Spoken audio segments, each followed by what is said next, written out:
Hello and welcome to my evaluation for my pre-production for my final major project. So one of the first things that I had to complete for the pre-production process before I created my magazine was a publication plan which would detail things such as the title, position statement and frequency of publication, all the basic knowledge about the magazine. And initially I think I went into a bit too much detail about the magazine that I was going to produce because, you know, I included too much of what the front cover was going to look like and all the cover lines, which wasn't really relevant or useful for the publication plan. And I think that this publication plan gave me a direct aim for the magazine, which is for example the rationale, for example, the rationale is to both entertain and to inspire the readers who are quite young. The young girls, they can be quite impressionable, and there's stuff that is engaging to the target audience, for example, fashion and beauty, but also current events as well, and also not to underestimate the audience as well through adding a bunch of different advice and tips about how to become a better person, to become a better you, and to kind of inspire confidence within teenage girls. And that will also make the magazine a lot more popular as well because it inspires and it shows that teenage girls can be whoever they want to be in society, and they don't have to rely too much on looks, which is unfortunately what a lot of magazines in the past have done. So I've tried to defy that a lot through this magazine, and I think that this publication plan allowed me to kind of directly note this down. What I also like about the publication plan is that I was able to use my creativity skills as well when it came to coming up with the different articles. For example, there's from my research I decided to use section headers for all my articles. For example, I divided them all into the different sections. For example, there's a whole section about fashion, beauty, celebrity culture, and also about advice and lifestyle, as well as true stories as well. And I feel using that for my research, as well as my creativity skills, and coming up with all these different kind of articles, and coming up with the different headlines and how I'm going to make it engaging. I feel as if all the headlines that I've come up with are all relevant and really engaging to what I'm trying to produce for the contents page as well. And ultimately, I was able to create I was ultimately able to use my research skills as well for this, going over, for example, my questionnaire and my focus, not my focus group, my interview and my audience profile with the person that I selected.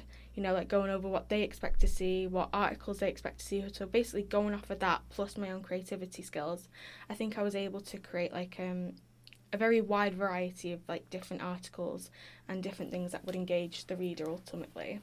So I feel as if I was really successful with that, and using my written communication skills as well. I really love anything involving English as well. So creating a bunch of different engaging headlines as well. I feel that's a skill that I was able to show off through my publication plan, and also organising it as well, and using my organisational skills to properly organise all the different articles into different sections, and how I was going to lay it out on the page as well. So I feel I was really successful at achieving that as well. And in addition, I decided to, on my publication plan, one of the things that we had to include was all the different fonts, and I feel this was really, really helpful for me to for my creativity skills as well, because what I was able to do was go on Photoshop and kind of almost experiment with all the different fonts that I was going to use. So I feel I was able to use my creativity skills to kind of see which fonts match and which ones don't, and to kind of see and also with the colour scheme as well. I feel including all the fonts was able to give me a clear creative vision of the aesthetic of the magazine, which is very, very important, because I do want to include stuff to be a bit nostalgic about the 90s and the 2000s, when teen magazines were at their peak, and also kind of using fonts that will familiarise the audience because they're of today. So I think I was able to successfully achieve this through all these different fonts. They're all very dynamic, and especially not just for across the entire magazine, but also on like one page, for example. For example, on the contents page, I have all these different kind of fonts and all these different colours that I'm going to use or potentially use. So I feel like I was really successful with my creativity and ultimately gathering all these different fonts to basically make the magazine engaging for the young audience, because they will want to, like, you know, engage with something that's quite fun and kind of like a bit informal and, like, you know, not too like rigid and having like only one font, because that's just not really engaging. It's kind of boring. So definitely, like, you know, all these different fonts will probably like appeal to my target audience. And then I also did some paperwork as well. For example, model release forms, risk assessments, location recce, and like planning documents as well, and a production schedule. That was the last one. And I feel like this having my planning documents will give me like a basic knowledge of the way that I'm going to work around all the interviews and the photo shoots that I was going to do. And I feel like it kind of gave me a bit of security, made me feel really grounded in knowing what I was going to do. And then this allowed me to kind of branch out with my creativity skills as well. So I feel as if doing all these like different types of paperwork as well is really, really helpful for me, for my planning skills and for my organisational skills. So I'm really, really glad that I have these now and that I'm able to use them and that I'm able to, like, you know, follow them. So, and also I feel like the people that I've selected, Charlotte Siddall, who's going to be my front cover model, and Natasha, who's going to be the person that I interview, I feel like all these people are very reliable as well, and I feel like I planned it out well with them. And, you know, like finding dates where they're free as well, and the good choices, because, you know, I'm able to like hold a good conversation with them, for example, and definitely hold a good conversation with Natasha, who's going to be my interviewee. So I feel like I've selected the right person there, because she's also like a very confident person, and as well as a psychology grad, like someone who's interested in psychology. So she's perfect to use for an article about like confidence building. So I'm really glad that I had someone who's quite close distance to me, who was able to like take part in this interview, and will probably be able to give me really good answers as well. And Charlotte, who's like, you know, she's great. She's really like, you know, bubbly, very charismatic. So I feel like she's a perfect cover model, as well as having like a good, unique fashion choices as well. So she's perfect, just as good as well. So I feel like and also with like my risk assessment, that's also key to my planning, because it's making sure that everyone's safe, you know, not being too spontaneous with like the photo shoots and stuff. So, you know, to always kind of like, you know, it helps me with my leadership skills as well and my organisational skills. So I feel like having a risk assessment is good to, you know, like make sure that I'm taking care of everyone, as well as, you know, like making sure they're having a good time at the photo shoots and the interview. And taking care of someone is very good for like leadership skills and also like, you know, oracy skills and stuff. So I feel as if the risk assessment will really make me like a good like leader and make sure that everyone's happy and everyone's good. So I also had my written planning notes, which is basically what I tried to do before in my publication plan, where I added way too much. So this is the written planning notes is where I needed, like, you know, the main cover line, the supporting cover lines, everything that I was going to include on my contents page, not just the feature articles, my stand first as well, like, you know, the title of the article I'm going to be producing, and also the text that I'm going to put on my fashion spread. So I feel like I was really good at my written planning notes. I feel like I was, again, similar to my publication plan, I was able to come up with all these different, you know, like things to include. Like, for example, following codes and conventions. I feel like I followed them really well with, like, you know, typical kind of headlines that you would expect to see on a teen magazine. And also, like, you know, including, like, you know, like some things that are quite recent. For example, I've included a website link into my my front cover. So, like, you know, it incorporates, you know, it shows that the magazine is able to, like, relate to the times because of being able to use technology and also have a printed magazine. And I feel like the celebrities that I included as well, they're also relevant because they're some of the ones that were included in, like, you know, the questionnaire that I produced. You know, like, I had one question like, oh, what's your favourite celebrity? I feel like I was able to include all them really skillfully, and also like have a bunch of different headlines that relate to like who they are and like what their role is in the entertainment industry as well. And I feel like I was able to, like, you know, incorporate what my questionnaire has said, like stuff about, you know, like, you know, what they expect to see about like, you know, mental health. We got like a whole article going about confidence building, so that's perfect for mental health. And also I mentioned how like what like kind of social issues they might be interested in, and that would be included in the teen magazine. For example, like I've included stuff about body image in like the true stories section header. Like, you know, about like I've included one article about like botched cosmetic surgery, so that would be like, you know, good for like showing about like, you know, body image and like how we should learn to love ourselves, as well as like you know, gender equality as well. Gender equality is important for a teen girls magazine to show that they can, as girls, they can still have like the same opportunities as boys. They don't have to be, you know, pretty all the time. They don't have to be, you know, so, like docile all the time. So you know, they can be like whoever they want to be in this world. They don't have to fit into like this possible really really tight and rigid standard, which is sometimes displayed in like teen magazines. So including all these different like, you know, true stories about, for example, like bullying, and also because like page 64 is about bullying, and about how, you know, the way that teenage girls bully is different to the way that teenage boys bully. So it kind of like shows, you know, it recognises, you know, the attitudes that teenage girls might have, so therefore this magazine will definitely appeal to them. And also about like female equality, such as like and gender equality, such as like a female race car driver brings her dreams to life in a male dominant field. So it shows, you know, like to girls, they can be whoever they want to be in this world without having to be like you know, like restricted to one standard. They can be whoever they want to be. They don't have to like, you know, let the stereotypes get to them. And it's important to like let them know that you know, they don't belong in a stereotype, and this magazine ultimately displays that, you know, stereotypes are bad and that we shouldn't be like, you know, following them way too much. I also feel like I was able to use a lot of informal language on my stand first as well for my article. For example, you know, I use like stuff like OMG, which is like kind of informal, and a lot of exclamation points, and a lot of like again, I was able to use like my written communication skills, and because I love like, you know, everything to do with like English language and stuff, you know, I was able to create like a stand first which is engaging and will ultimately like hook the reader for the first time.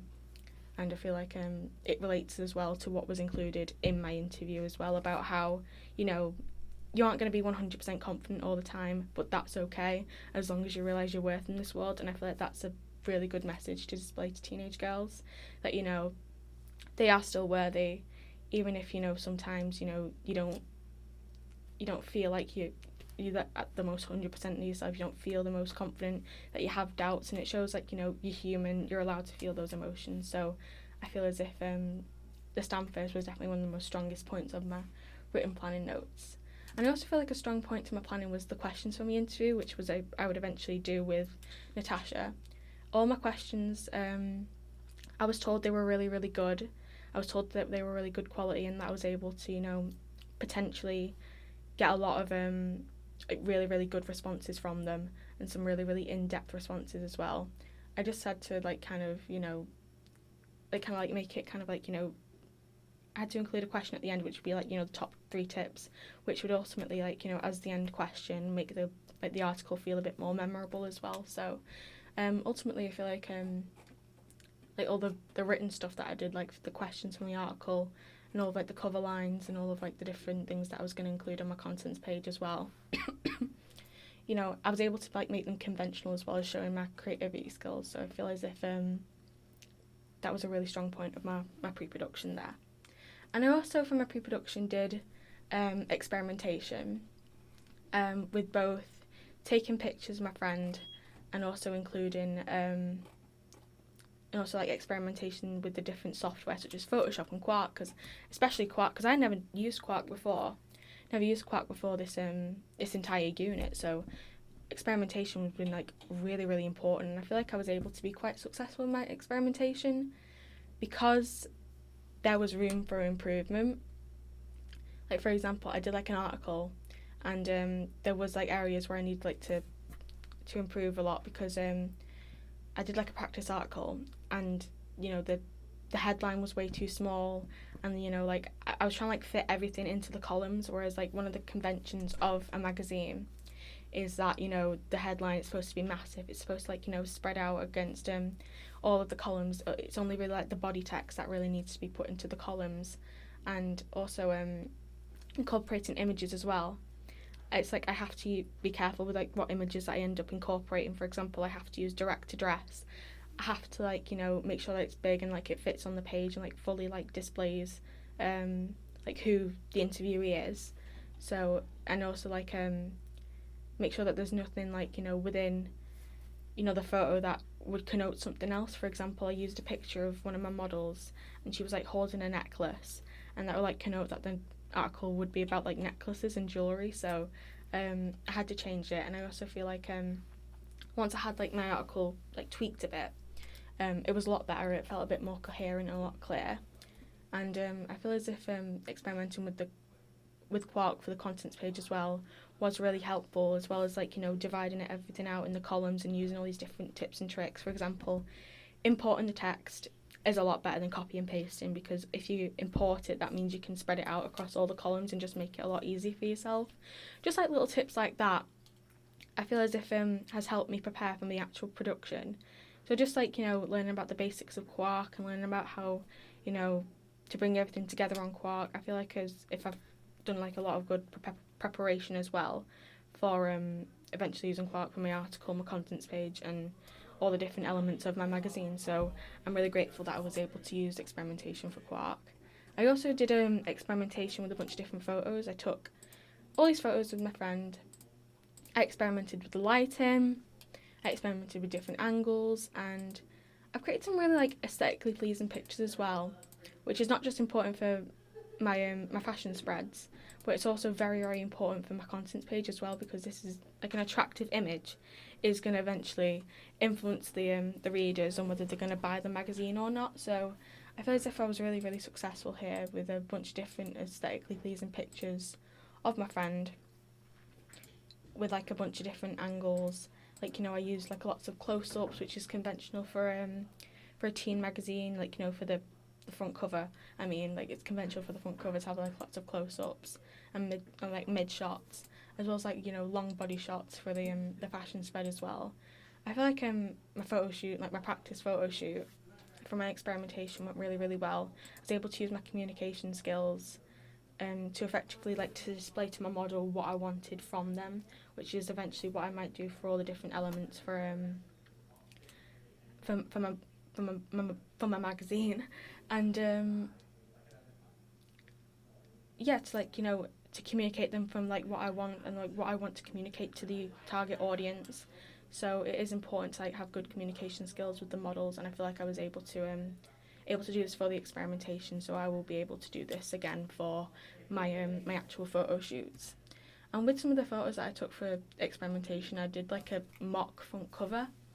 And I kind of did have to like go back and kind of look at the codes and conventions a bit, and to like recognise like what like do I need to include for the front cover to make it conventional and engaging.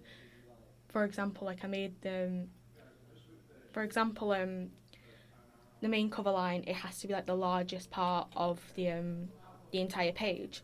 And on my first piece of experimentation with Photoshop and to create my front cover, I made all the pieces of text like way too big, so you couldn't really tell what the main cover line was. So, and also I feel like I used too many pastel colours, and I put too much text on the face of the model, which you don't want to do. You want the model to be like ultimately the main focus, because they're like kind of like the star, and like a lot of like and celebrity culture is really important to draw in people to these magazines. So I couldn't put any text over the model's face. That's just not what I was able to do. But I feel like I was able to organise it better on the image on the right, because I was able to like it has like a clear main cover line now. The text is a lot smaller and it's a lot neater. I feel like the blue and like the kind of like the teal blue kind of contrasts against the headline, against the masthead. And I was using too many pastel colours, and I feel like it made it a bit more dynamic and made it a bit more like attractive as well. And I was able to use I needed to use a lot more fonts as well, so that the magazine didn't feel like too rigid and too similar. So I feel as if experimenting with all these different fonts and all these different colours as well, that was really, really helpful for my experimentation for my front cover. So ultimately, having areas where you need room for improvement, which I did have for my experimentation, was really good for me to learn all these different tips and tricks, which I'll eventually follow through with on my actual production. So ultimately, the pre-production stage was really successful. I also have some sketches as well, which was really important because I needed to fully map out what I was gonna do with my my contents page and my front cover. So I definitely I'm really happy that I have these sketches, and I feel like I was able to fully display what I ultimately want to achieve for my magazine. And now I feel like I have a better idea about what I want now, and about how I'm gonna lay it out. And I feel like these sketches have given me a better understanding about what I want from this magazine. And ultimately, all of this altogether actually has given me a lot more of a better idea. The whole point of pre-production is to give me a better idea and to understand exactly what I want before production. So I feel like I was able to successfully achieve this, and I feel like this is a really successful section of my website, and not just my website but the entire unit as well.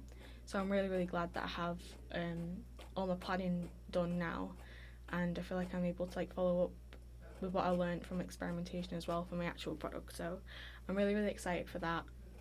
And I wish I went into a bit more I wish I did a few more photo shoots, but I feel like because I'm only doing at this point I'm only doing a front cover, I really didn't need to, but I feel like as if I really wish that I took more photos as well, more ones that are not just based on landscape pictures of the model, but more ones that are based on the front cover, and using I wish that I went around using a bunch of different backgrounds as well. We all did the photo shoot in the same place. So I feel as if I used a bunch of dynamic different backgrounds, it would have made my pictures a lot more dynamic and a lot more aesthetically pleasing. But overall, I feel like I have achieved a lot with this pre-production section, and I feel fully prepared now for my actual production. So I'm really glad that I did it. Thank you so much.